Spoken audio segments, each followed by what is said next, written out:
Menanti trio striker 80 gol Eropa di Timnas Indonesia. Jika dua pemain ini resmi dinaturalisasi, apakah OTW lolos Piala Dunia?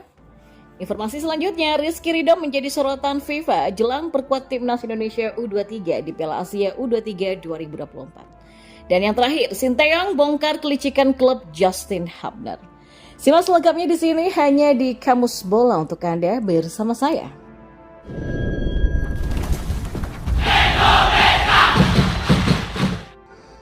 Ya, Timnas Indonesia berpotensi memiliki trio striker dengan torehan total 50 gol di kompetisi Eropa jika dua pemain keturunan ini resmi dinaturalisasi. Jelang tampil di partai lanjutan kualifikasi Piala Dunia 2026, Timnas Indonesia lewat PSSI memang cukup gencar mencari para pemain keturunan. Kehadiran para pemain keturunan tersebut diharapkan bisa membantu Timnas Indonesia atasi dua laga sisa kualifikasi Piala Dunia 2026 dengan kemenangan.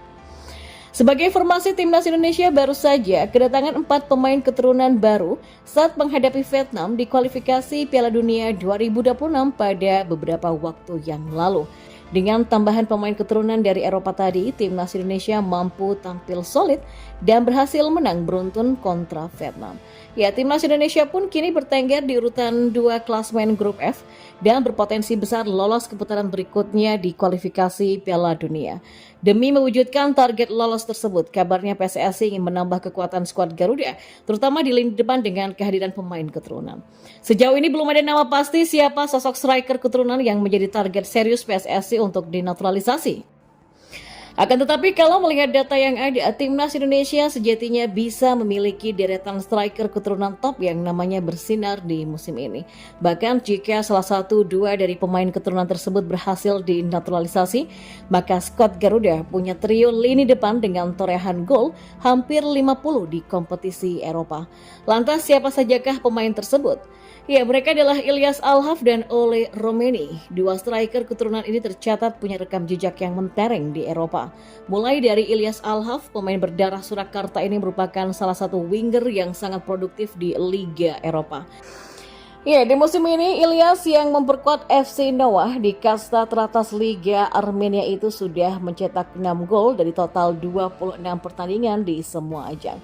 Secara keseluruhan, Ilyas yang debut profesional pada tahun 2015 itu sudah mencetak 40 gol di kompetisi resmi Eropa sepanjang karir profesionalnya.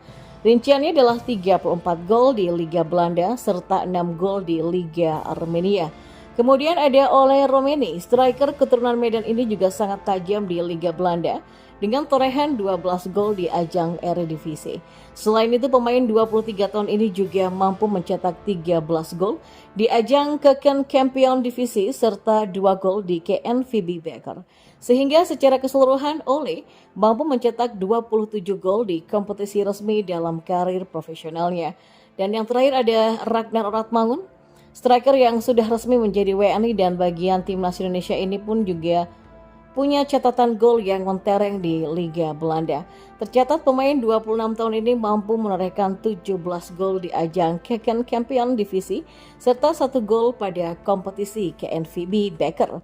Dan berbekal statistik tadi, maka kalau PSSI memang berhasil menaturalisasi Ilyas dan Ole serta menduetkannya dengan Ragnar Oratmangun, lini depan Timnas Indonesia nantinya bakal berisikan para striker yang sudah mengumpulkan 80 gol lebih di kompetisi resmi Eropa. Lantas, jika trio maut tersebut sukses memperkuat lini depan Timnas Indonesia, akankah skuad Garuda lolos ke putaran final Piala Dunia? Ya, hal itu memang menarik untuk dinantikan. Dan kita beralih ke informasi bola selanjutnya. Ya, Rizky Ridho masuk dalam daftar pemain yang menjadi sorotan FIFA menjelang Piala Asia U23 2024. Hal itu memang tak luput dari pengalaman Rizky bersama skuad Garuda. Nama Rizky masuk dalam ulasan FIFA terkait 5 pemain yang patut disorot pada Piala Asia U23 2024. Adapun 4 pemain lainnya yaitu Kuryu Matsuki dari Jepang, Bae Chun-ho Korea Selatan, Abdullah Radif dari Arab Saudi, dan Harib Abdallah dari Uni Emirat Arab. Dalam artikelnya, Rizky Ridho dianggap menjadi pemain yang paling berpengalaman dalam skuad Timnas Indonesia U23. Pemain Persija Jakarta itu juga berperan penting dalam membuat Timnas Indonesia kelompok senior dalam kualifikasi Piala Dunia 2026 zona Asia. Ya, memang terlahir sebagai pemimpin, Ridho yang berusia 22 tahun menjadi kapten tim selama kualifikasi Piala Dunia AFC pada bulan Maret dan memainkan peran penting dalam kemenangan berturut-turut mereka melawan Vietnam. Baik di dalam ataupun di luar lapangan, ia tetap menjadi sosok inspiratif bagi tim. Tulis FIFA dalam artikelnya, ya, Timnas Indonesia U23 menjadi debutan di Piala Asia U23 dan Rizky Ridho, salah satu pemain yang turut membawa skuad Garuda Muda mentas di ajang tersebut. Baik berusia 22 tahun ini disorot FIFA karena menantikan apakah sejarah akan kembali tercipta dengan berhasil membuat Timnas Indonesia U23 meraih tiket Olimpiade 2024 Paris. Tak ayal kalau FIFA memasukkan nama Rizky Ridho dalam 5 pemain yang patut disorot, karena nyatanya memang pemain Persija ini punya jam terbang yang tinggi bersama Timnas Indonesia, baik di level senior ataupun U23. Bisa dibilang dia selalu menjadi andalan pelatih Sinteyong di lini pertahanan. Sebagai informasi, Timnas Indonesia U23 tergabung dalam grup A bersama tuan rumah Qatar, Australia, dan Yordania. Skuad Garuda Muda akan memulai perjuangannya dengan menghadapi Qatar pada Senin 15 April 2024. Berstatus sebagai debutan, Timnas Indonesia U23 dipatok target untuk lolos ke perempat final Piala Asia U23 2024. Untuk mencapainya, minimal skuad Garuda Muda harus menjadi runner-up grup A. Namun, Sinteyong memiliki target ambisius, yakni membuat Timnas Indonesia U23 melaju sampai semifinal. Kalau berhasil menembus 3 besar alias juara, runner-up, dan peringkat 3, Timnas Indonesia U23 secara otomatis mendapatkan tiket Olimpiade Paris 2024. Sementara jika finish peringkat keempat, maka mereka akan berlaga di playoff Olimpiade dengan menghadapi tim peringkat keempat Piala Afrika U23, yakni Guinea. Dan informasi bola yang terakhir, pelatih Timnas Indonesia U23 Sinteyong gusar dengan klub J1 League yaitu Cerezo Osaka yang tak kunjung melepas Justin Hubner untuk persiapan Piala Asia U23 2024. Yang membuat Sinteyong tak terima sikap Cerezo Osaka karena pilih-pilih dalam melepas para pemain. Juru taktik asal Korea Selatan itu menyebut Cerezo Osaka tak mau melepas Justin, tapi di satu sisi memberikan izin pemainnya bergabung Timnas Jepang U23.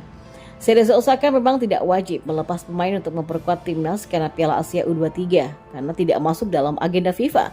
Namun yang menjadi pertanyaan bagi Sinteyong berkaitan dengan bergabungnya sejumlah pemain muda Jepang untuk Piala Asia U23. Bahkan rekan setim Hubner di Cerezo Osaka yakni Ryuya Nishio ternyata dilepas untuk bisa memperkuat Jepang U23. Sama halnya seperti Justin, Nishio merupakan pemain yang menempati posisi bek tengah. Mereka itu tidak melepas pemain yang tampil di J-League. Tetapi saya tahu mereka mengirimkan pemain yang diminta oleh Timnas Jepang, kata Sinteyong kepada media Korea, Chosun. Secara pribadi, menurut saya keputusan itu bertentangan dengan semangat olahraga ya, ujar Sinteyong lagi. Justin Hubner baru saja melakoni pertandingan keduanya bersama Osaka. Dia dimainkan sebentar ketika menang 1-0 melawan Kawasaki Frontale pada Sabtu kemarin. Hubner dikabarkan baru akan dilepas oleh Cerezo pada 17 April mendatang. Itu berarti saat Timnas Indonesia U23 melakukan persiapan untuk laga melawan Australia di 18 April nanti. Timnas Indonesia U23 tergabung di grup A Piala Asia U23 2024. Selain Australia, tim Garuda Muda satu grup dengan tuan rumah Qatar dan juga Yordania.